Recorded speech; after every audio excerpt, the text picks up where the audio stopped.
Class 12th, subject physics, 11th chapter, magnetic materials. Magnetic materials. From the chapter, let us see some of the formulae. First formula gives the torque acting on a magnetic dipole placed in uniform magnetic field.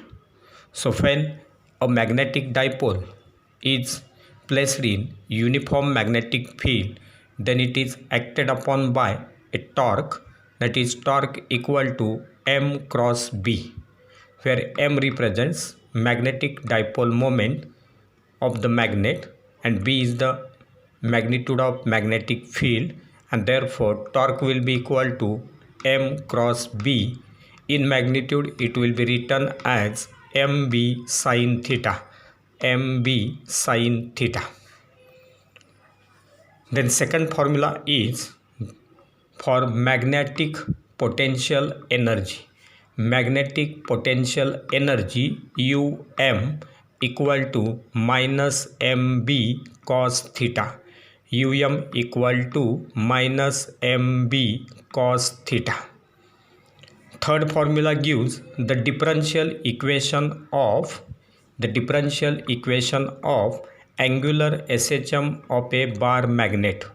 Angular SHM of a bar magnet. So when any bar magnet is performing angular SHM, then its differential equation is given as d square theta by dt square equal to minus mb upon I into theta.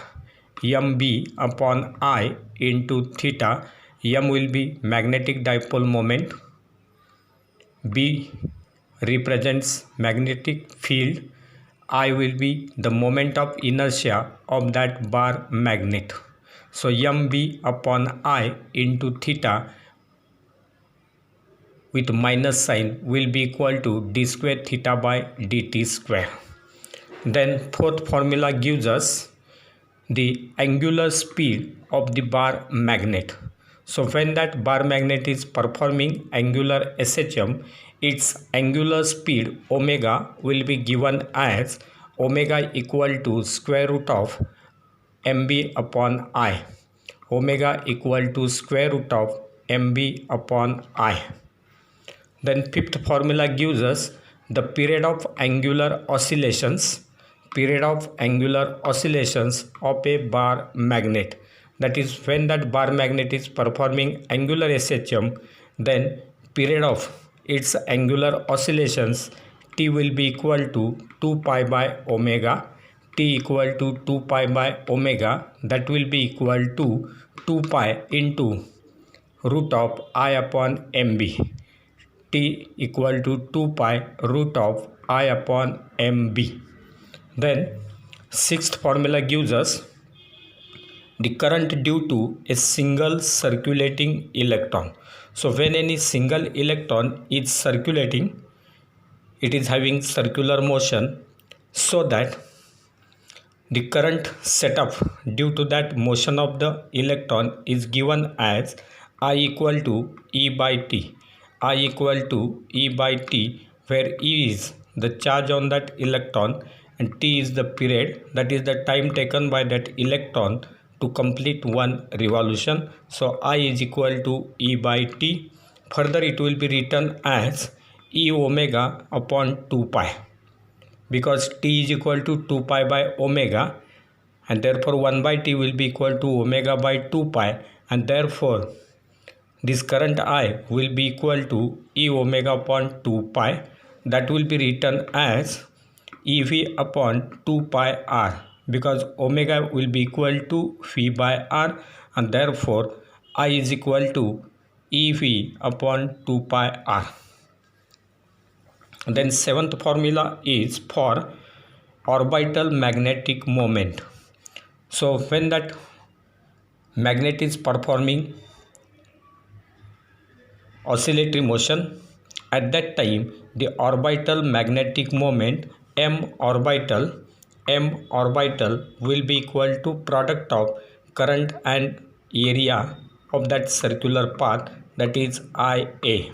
So when that magnet is performing circular SHM, angular SHM at that time, m orbital, that is orbital magnetic moment will be equal to Ia, that is equal to EV upon 2 pi r, that is I into area is pi r square.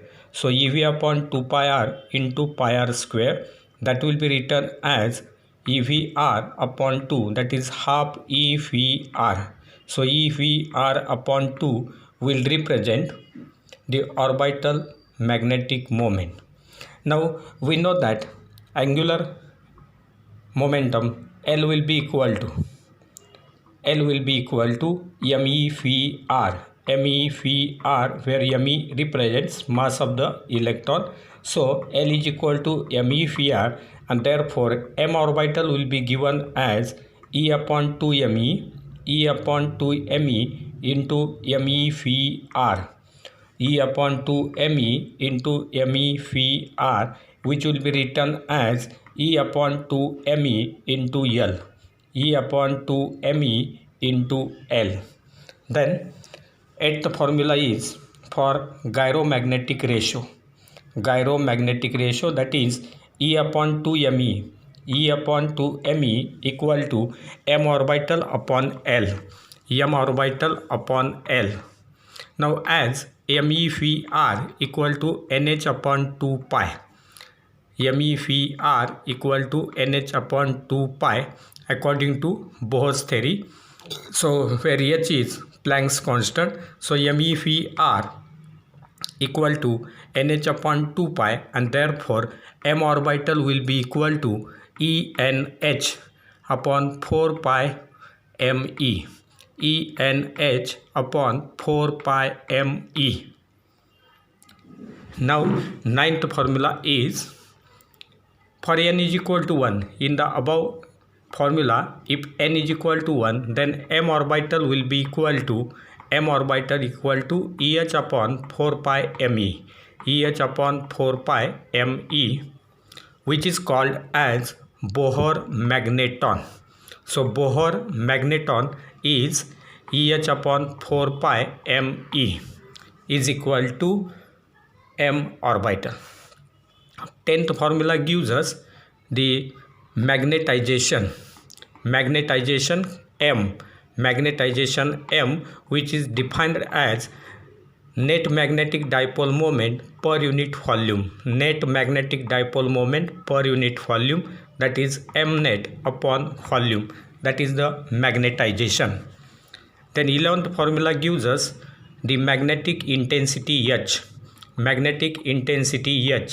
where H is equal to B upon mu 0 minus M, B upon mu 0 minus M, where mu 0 is the permeability of the free space and M is equal to Chi into H, M is equal to Chi into H, where Chi is the magnetic susceptibility. Then 12th formula gives us the magnetic permeability of the material, that is mu. So mu equal to mu 0 into 1 plus G, mu is equal to mu 0 into 1 plus G. 13th formula gives us the relative magnetic permeability, that is mu r. So mu r equal to 1 plus G, Then 14th formula is for magnetic field B, where B is equal to mu 0 into H plus GH, mu 0 into H plus GH, that is equal to mu 0 into 1 plus G into H. But this 1 plus G is nothing but mu r, and therefore B will be equal to mu 0 mu r H, And then last formula gives 15th formula, that is for Curie law related with magnetism. Curie law, that is susceptibility is inversely proportional to absolute temperature. That is C is inversely proportional to T. So these are some of the formulae related with magnetic materials.